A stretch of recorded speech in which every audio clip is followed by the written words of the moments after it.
பல நூல் ஆசிரியரும் மனிதவியலாளருமான ஜேரட் டைமண்ட் தன்னுடைய நூல் ஒன்றில் ஒரு எளிய உண்மையை சுட்டிக்காட்டுகிறார். வெவ்வேறு கண்டங்கள் வெவ்வேறு வடிவங்களை கொண்டுள்ளன. மேலோட்டமாக பார்க்கும்போது இந்த வாக்கியம் வெளிப்படையானதாகவும் முக்கியமற்றதாகவும் தோன்றக்கூடும். ஆனால் மனித நடத்தையின் மீது இது ஒரு ஆழமான தாக்கத்தை ஏற்படுத்துவது கண்டுபிடிக்கப்பட்டுள்ளது. அமெரிக்காவின் முதன்மை அச்சு வடக்கிலிருந்து தெற்காக ஓடுகிறது. அதாவது வட அமெரிக்கா மற்றும் தென் அமெரிக்காவின் நிலத்தொகுதி உயரமாகவும் ஒல்லியாகவும் இருக்கிறது. இது ஆப்பிரிக்காவுக்கும் பொருந்தும். ஆனால் ஐரோப்பா, ஆசியா மற்றும் மத்திய கிழக்கு நாடுகளை உள்ளடக்கிய நிலத்தொகுதி இதற்கு நேர் எதிராக இருக்கிறது. இந்த நிலத்தொகுதி அகலமானதாக இருக்கிறது. வடிவத்தில் உள்ள இந்த மாற்றம் பல நூற்றாண்டுகளாக வேளாண்மை பரவி வந்துள்ளதில் ஒரு குறிப்பிடத்தக்க பங்கு வகிக்கிறது என்று ஜேரட் கூறுகிறார். வேளாண்மை இவ்வுலகில் நெடுகிலும் பரவ தொடங்கிய போது அதை கிழக்கிலிருந்து மேற்காக விரிவுபடுத்துவது விவசாயிகளுக்கு அதை வடக்கிலிருந்து தெற்காக விரிவுபடுத்துவதை விட அதிக சுலபமாக இருந்தது. ஏனெனில் ஒரே அட்சரேகையில் அமைந்துள்ள இடங்கள் பொதுவாக ஒரே மாதிரியான தட்பவெட்ப நிலையையும் ஒரே அளவு மழை மற்றும் வெயிலையும் ஒரே மாதிரியான பருவகால மாற்றங்களையும் கொண்டிருக்கின்றன. ஐரோப்பாவிலும் ஆசியாவிலும் இருந்த விவசாயிகள் பிரான்சிலிருந்து சீனா வரையிலான ஒட்டுமொத்த நேர்கோட்டு நிலப்பகுதி நெடுகிலும் ஒரு சில பயிர்களை பயிரிட்டு வளர்க்க அக்காரணிகள் உதவின. இதனோடு ஒப்பிடுகையில் வடக்கிலிருந்து தெற்கு நோக்கி போகும்போது தட்பவெப்பநிலை பெரிதும் வேறுபடுகிறது. புளோரிடாவின் தட்பவெப்பநிலை கனடாவின் தட்பவெப்ப நிலையிலிருந்து எவ்வளவு வேறுபட்டுள்ளது என்று நினைத்து பாருங்கள். நீங்கள் உலகிலேயே தலை சிறந்த விவசாயியாக இருக்கலாம். ஆனால் புளோரிடாவின் ஆரஞ்சுகளை கனடாவின் குளிர்காலத்தில் உங்களால் வளர்க்க முடியாது. பனி என்பது மண்ணுக்கான ஒரு நல்ல மாற்று அல்ல. வடக்கு தெற்கு பாதைகளில் பயிர்களை பரப்புவதற்கு தட்பவெப்பநிலை மாறும்போதெல்லாம் விவசாயிகள் புதிய தாவரங்களை கண்டுபிடித்து அவற்றை பயிரிட்டு வளர்த்தாக வேண்டும். அதன் விளைவாக வட அமெரிக்காவிலும் தென் அமெரிக்காவிலும் மேலிருந்து கீழாக விவசாயம் பரவியதை விட 3 மடங்கு வேகமாக ஆசியா மற்றும் ஐரோப்பா நெடுகிலும் விவசாயம் பரவியது. பல நூற்றாண்டுகளின் ஊடாக இச்சிறு வேறுபாடு ஒரு மிகப்பெரிய தாக்கத்தை ஏற்படுத்தியது. உணவு உற்பத்தி அதிகரித்ததால் மக்கள் தொகை வேகமாக வளர்ந்தது. மக்களின் எண்ணிக்கை பெருகிய போது அக்கலாச்சாரங்கள் அதிக வலிமையான படைகளை உருவாக்கின. புதிய தொழில்நுட்பங்களை உருவாக்குவதற்கான ஆற்றலை பெற்றன. இந்த மாற்றங்கள் சிறிய அளவில் தொடங்கி காலப்போக்கில் ஒரு மிகப்பெரிய வித்தியாசத்தை ஏற்படுத்தின. வேளாண்மையின் பரவல் உலக அளவில் நடத்தை மாற்றத்தின் 3வது விதிக்கான ஒரு எடுத்துக்காட்டாக அமைகிறது. ஒரு பழக்கத்தை மாற்றுவதற்கு ஊக்குவிப்பு தான் இன்றியமையாதது என்று பாரம்பரிய அறிவு கூறுகிறது. ஒரு பழக்கத்தை மாற்ற வேண்டும் என்று நீங்கள் உண்மையிலேயே விரும்பினால் அதை நீங்கள் நிச்சயமாக செய்வீர்கள் என்பது அதன் வாதம். ஆனால் உண்மை என்னவென்றால் சோம்பேறியாக இருப்பதும் நமக்கு வசதியானதை செய்வதும் தான் நம்முடைய உண்மையான ஊக்குவிப்பாக இருக்கிறது. ஆற்றல் பொன்னானது என்பதால் முடிந்த போதெல்லாம் அதை பாதுகாத்து வைத்துக் கொள்ளும் விதமாக மூளை வடிவமைக்கப்பட்டுள்ளது. குறைவான முயற்சி விதியை பின்பற்றுவது மனித இயல்பாக இருக்கிறது. 2 வேலைகளில் ஒன்றை தேர்ந்தெடுக்கும்படி மனிதர்களிடம் கூறப்பட்டால் எதற்கு மிக குறைவான முயற்சி தேவைப்படுகிறதோ அதையே அவர்கள் தேர்ந்தெடுப்பர். எடுத்துக்காட்டாக உங்களுடைய வயல்வெளியை கிழக்கிலிருந்து மேற்காக விரிவுபடுத்துவதற்கு தட்பவெப்பநிலை ஒரே மாதிரியான பயிர்கள் அதை வடக்கிலிருந்து தெற்காக விரிவுபடுத்துவதை விட மிக குறைவான முயற்சியே தேவைப்படும் என்பதால் விவசாயிகள் கிழக்கிலிருந்து மேற்காக விரிவுபடுத்தவே விரும்புவர்.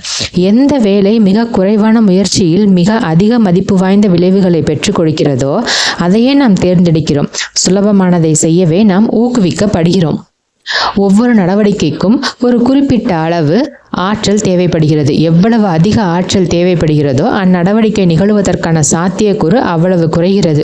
தினமும் 100 முறை தண்டால் எடுப்பது உங்கள் இலக்காக இருந்தால் அதற்கு ஏகப்பட்ட ஆற்றல் தேவைப்படும். துவக்கத்தில் உற்சாகத்துடன் நீங்கள் அதை செய்யக்கூடும். ஆனால் ஒரு சில நாட்களுக்கு பிறகு அவ்வளவு முயற்சி உங்களுக்கு களைப்பை ஏற்படுத்துகிறது. இதற்கிடையே தினமும் ஒரே ஒரு தண்டால் எடுக்கும் பழக்கத்தை தொடர்ந்து கடைபிடிக்க தொடங்குவதற்கு கிட்டத்தட்ட எந்த ஆற்றலும் தேவைப்படுவதில்லை. ஒரு பழக்கத்திற்கு எவ்வளவு குறைவான ஆற்றல் தேவைப்படுகிறதோ அப்பழக்கம் கடைபிடிக்கப்படுவதற்கான சாத்தியக்கூறு அவ்வளவு அதிகரிக்கிறது. உங்களுடைய வாழ்க்கையின் பெரும்பகுதியை ஆக்கிரமித்துள்ள எந்த ஒரு பழக்கத்தையும் நினைத்து பாருங்கள். அப்பழக்கத்திற்கு குறைவான ஆற்றலும் குறைவான ஊக்குவிப்பும் போதுமானதாக இருக்கும். நம்முடைய ஸ்மார்ட் போன், மின் அஞ்சல்கள், தொலைக்காட்சி போன்றவை நம்முடைய நேரத்தின் பெரும்பகுதியை எடுத்துக்கொள்கின்றன. ஏனெனில் எந்த முயற்சியும் இல்லாமல் உங்கள் ஸ்மார்ட் போனில் உங்களால் வர முடியும். மின் அஞ்சல்களை படித்து அவற்றுக்கு பதிலளிக்க முடியும். தொலைக்காட்சி நிகழ்ச்சிகளை பார்க்க முடியும். அவை நமக்கு மிகவும் வசதியாக இருக்கின்றன. ஒரு விதத்தில் பார்த்தால் ஒவ்வொரு பழக்கமும் நீங்கள் உண்மையிலேயே விரும்புகின்ற ஒன்றை பெறுவதற்கு ஒரு முட்டுக்கட்டையாக இருக்கிறது. உடலை ஆரோக்கியமாக வைத்துக் கொள்வதற்கு உணவு பத்தியம் ஒரு முட்டுக்கட்டையாக இருக்கிறது. மனதை அமைதிப்படுத்துவதற்கு தியானம் ஒரு முட்டுக்கட்டையாக இருக்கிறது. தெளிவாக சிந்திப்பதற்கு ஒரு டைரியில் குறிப்பெடுத்துக் கொள்வது ஒரு முட்டுக்கட்டையாக இருக்கிறது. நீங்கள் விரும்புவது அப்பழக்கத்தை அல்ல, மாறாக அப்பழக்கத்திலிருந்து கிடைக்கின்ற விளைவைத்தான் நீங்கள் விரும்புகிறீர்கள். ஒரு முட்டுக்கட்டை எவ்வளவு பெரியதாக இருக்கிறதோ, அதாவது ஒரு பழக்கம் எவ்வளவு அதிக கடினமானதாக இருக்கிறதோ, உங்களுக்கும் அந்த இறுதி விளைவுக்கும் இடையேயான முரண்பாடு அவ்வளவு அதிகமாக இருக்கும். அதனால்தான் உங்களுடைய பழக்கங்கள் சுலபமானவையாக இருக்கும்படி பார்த்து கொள்வது முக்கியமாகிறது. அவை சுலபமாக இருக்கும்போது உங்களுக்கு பிடிக்காவிட்டால் கூட நீங்கள் அவற்றை கடைபிடிப்பீர்கள். உங்களுடைய நல்ல பழக்கங்களை நீங்கள் அதிக சௌகரியமானவையாக ஆக்கி கொண்டால் நீங்கள் அவற்றை தொடர்ந்து கடைபிடிப்பதற்கான சாத்தியக்கூறு வெகுவாக அதிகரிக்கிறது. நாம் எல்லோரும் சோம்பேறிகள் என்றால் ஒரு குழந்தையை வளர்த்தெடுப்பது, ஒரு தொழிலை துவக்குவது, எவரெஸ்ட் சிகரத்தின் மீது ஏறுவது போன்ற கடினமான விஷயங்களை மக்கள் சாதிப்பதை எப்படி விளக்குவது?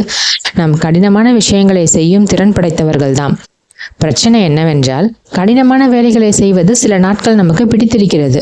மற்ற நாட்களில் நாம் சோம்பேறித்தனத்திற்கு அடிபணிந்து விடுகிறோம். கடினமான நாட்களில் நமக்கு சாதகமாக அமையக்கூடிய பல விஷயங்களை நாம் பெற்றிருக்க வேண்டியது இன்றியமையாதது.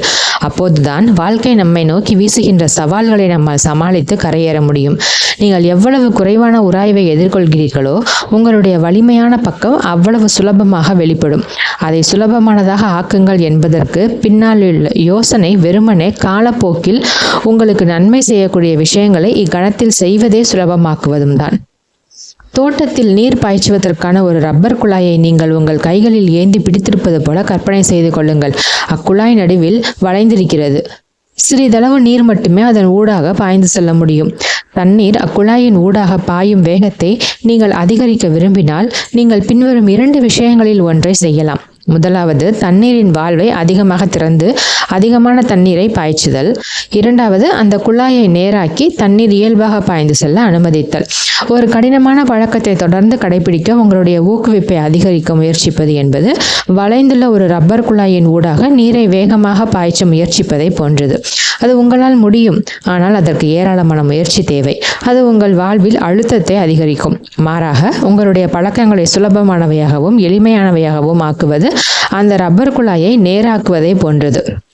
உங்கள் வாழ்வில் உள்ள உராய்வில் இருந்து மீள முயற்சிப்பதற்கு பதிலாக நீங்கள் அந்த உராய்வை குறைக்கிறீர்கள். உங்களுடைய பழக்கங்களுடன் தொடர்புடைய உராய்வை குறைப்பதற்கான சிறந்த வழிகளில் ஒன்று உங்களுடைய சூழலை நீங்களே வடிவமைப்பது.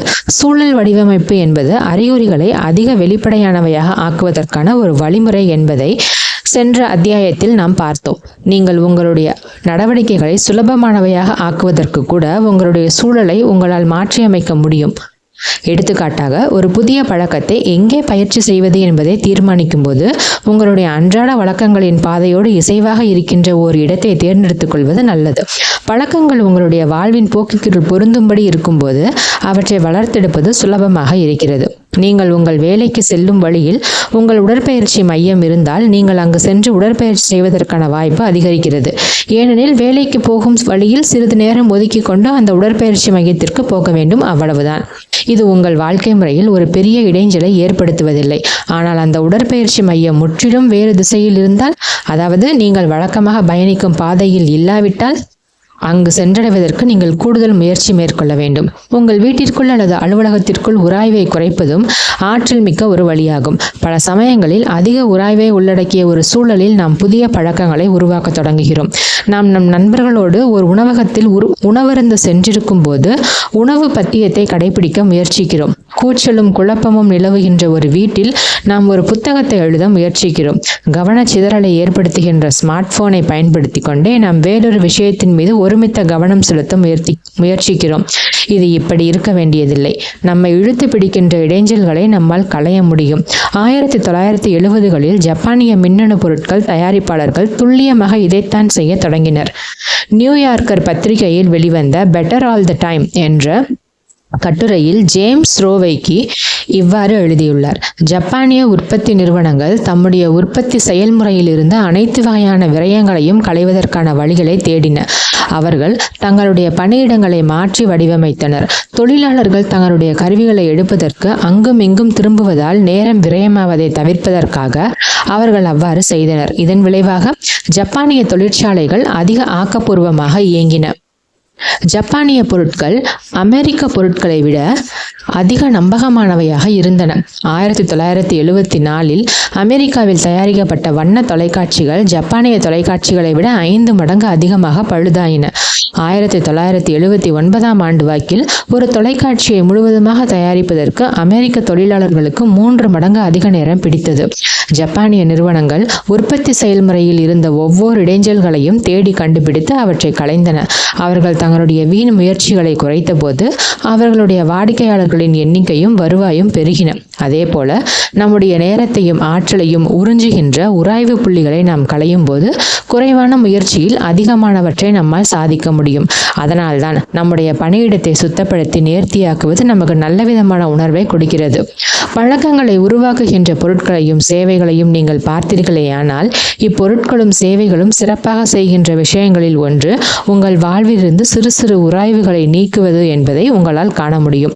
நீங்கள் ஆர்டர் செய்தவுடன் உங்கள் வீட்டிற்கே வந்து உணவை வழங்குகின்ற உணவு சேவை நீங்கள் மளிகை பொருட்களுக்காக கடைகளுக்கு சென்று பொருட்களை வாங்குவதில் உள்ள அழுத்தத்தை குறைக்கிறது.